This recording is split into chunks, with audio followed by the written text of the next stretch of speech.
It's back, Manchester United, Premier League action this coming weekend.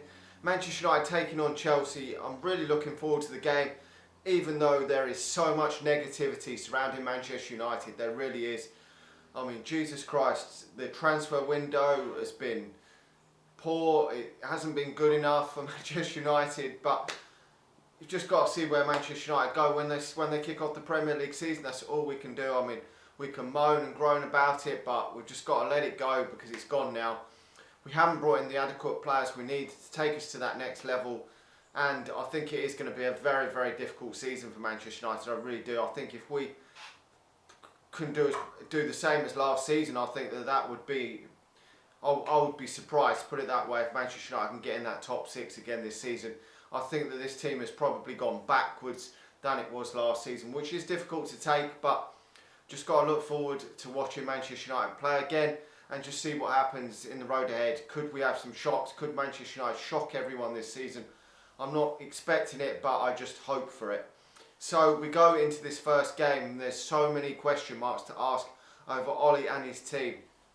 In the pre-season we've seen some wonderful performances from certain players and some confidence from certain players, but that is pre-season and we know too well that doesn't equal to results at the start of the season, performances at the start of the season. I've seen many times we've been horseshit in pre-season, good at the start of the season, good in the pre-season, then horseshit at the start of the season. We were swatting teams away, we beat teams like LA Galaxy 7-0 and shit under Louis van Gaal. First game of the season, 2-1 defeat to Swansea. You just don't ever know what's going to happen in that first game, and I don't know where Manchester United are going, but we will have to just wait and see. So Manchester United have got some good things sorted this summer because we've now got what I would consider a settled back four. When everyone is fit, we know who is going to play in that back four. Obviously, De Gea is going to be in goal. You know that Wan-Bissaka is going to play in the right back position. We know that for sure. Luke Shaw has pretty much got that left back position nailed on, even though he's the weakest link in that back four. Now, it does look like now we know that Harry Maguire and Victor Lindelof will be that centre-half pairing. For too long, we haven't had a centre-half pairing that we know is going to be starting week in, week out. We've got too many centre-halves. We do know that, none of which have been moved on, which is a real conundrum for Manchester United. But we know that the likes of Smalling and Jones are not first-choice players anymore and are not going to get drafted in here and there. Rojo might play 1 week. After them too, for me, Tuanzebe is the next in line to work his way into that back four. But at the moment, Lindelof and Maguire are that centre-back pairing, I believe, that will take Manchester United forward this season. So the back four seems to be settled. Now, it seems to be the other areas in the team where I'm not too sure where Manchester United are going to go and how they're going to set up against Chelsea, because we have a lot of limited options in midfield and we have a lot of attacking options, but are they the best options that we could have? No, they're not. So the midfield is the real problem for me for Manchester United. We have so much limited option that if we get 2 or 3 injuries, James Garner is probably going to have to come into midfield, which is a real worry. An inexperienced youngster will have to come into midfield if we get 2 or 3 injuries, which is going to be a real worry for Manchester United. He will probably start the game with McTominay and Pogba, and he will probably put Matic in there as well. But I don't want to see Matic start for Manchester United. He's past his best, his legs have gone. Manchester United need to move forward, but the other options in midfield would be Pereira to play if we're playing in that midfield three. If not, I would play Scott McTominay, Paul Pogba, and probably have to play Juan Mata further forward. Although Juan Mata probably should have been moved on at the end of last season. He hasn't been, which is going to give limited game time to Angel Gomez, who I think has looked fantastic in pre-season. But the problem is Manchester United not signing any adequate midfielders. If Mata and Lingard, who will probably play in the number 10 position, if one of them or a couple of players get injured, then the pressure is on Angel Gomez to come in and do that. But he seems to have been put out wide when he's played for Manchester United in pre-season and in the past games that he's played for Manchester United, Angel Gomez. So he probably won't even play in the central areas. I would have loved to have seen a Bruno Fernandes come in or a Christian Eriksen come into Manchester United just to top that midfield up some more, because it is weak, because we've let Fellaini go and Herrera go over the last 2 transfer windows and we haven't replaced them, which is an absolute shambles for Manchester United. Now, if Juan Mata plays at the tip of them three, then I would play further up front. I would play. I would go for Marshall will probably play in the number 9 position. Then Rashford will probably be on the left, and I'm not too sure if he'll go. He will probably go for James on the right hand side. I would go for Mason Greenwood on that right hand side. I think he's looked very, very good in pre-season. Really, really good.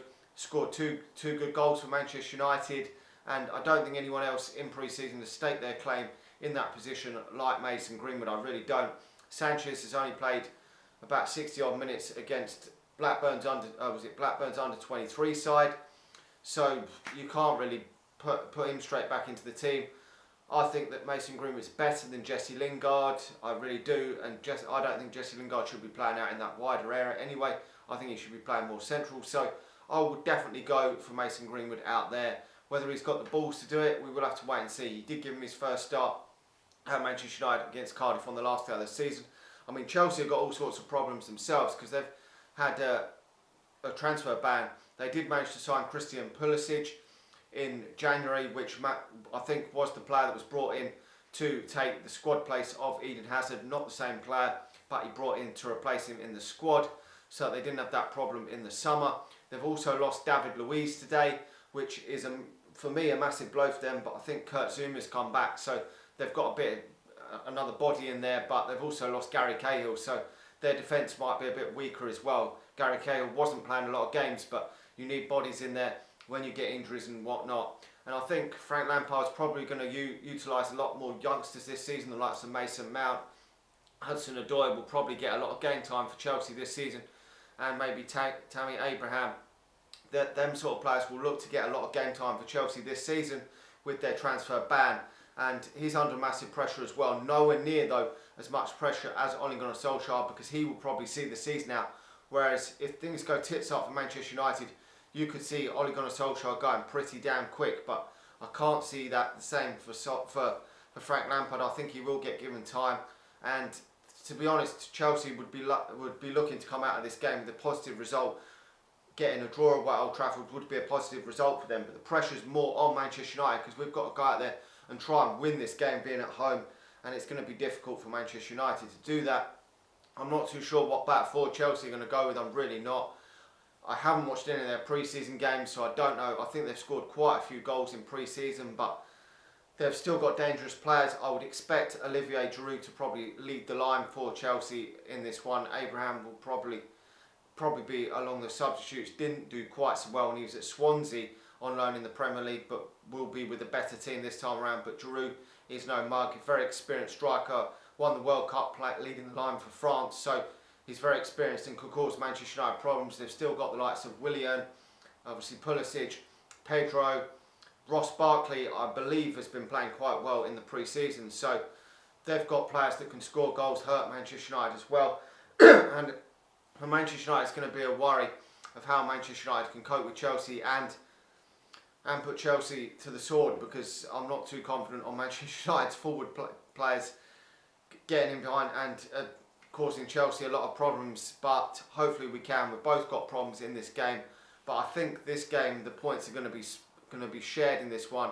I'm going to go for a 1-1 draw in this game. I think Manchester United may well start off the brighter side, will probably score first and then probably fizzle out, and Chelsea will get the equaliser in the second half, and it will all go to rat shit, to be honest. And to be honest, I wouldn't be happy with a draw, but to be honest, I can't expect much more from this Manchester United side. I'm just not confident going into this season that Manchester United are going to do much, to be honest, with the team that we've got out there. Maybe we can surprise some people, I don't know. I mean, we have looked quite good in the pre-season, but the confidence and the mood around the club does seem to be a lot better than it was this time last season, so that is the only confidence that we've got going into the season, but we will just have to wait and see. But anyway, let me know your thoughts on the game this weekend. How do you see it going? Are you confident going into the season as a Manchester United fan? And Chelsea fans, are you confident coming to Old Trafford to try and win this game? I mean, Manchester United have always struggled to beat Chelsea in the Premier League. We did manage to even win at Stamford Bridge last season, which was a one-off, but at Old Trafford we didn't beat them last season, and I would expect the same this season. I can't see Manchester United getting the 3 points here, but you never know. Anyway, let me know your thoughts in the comment section below. Like the video and subscribe if you're new around here, and I'll talk to you all again soon. See ya.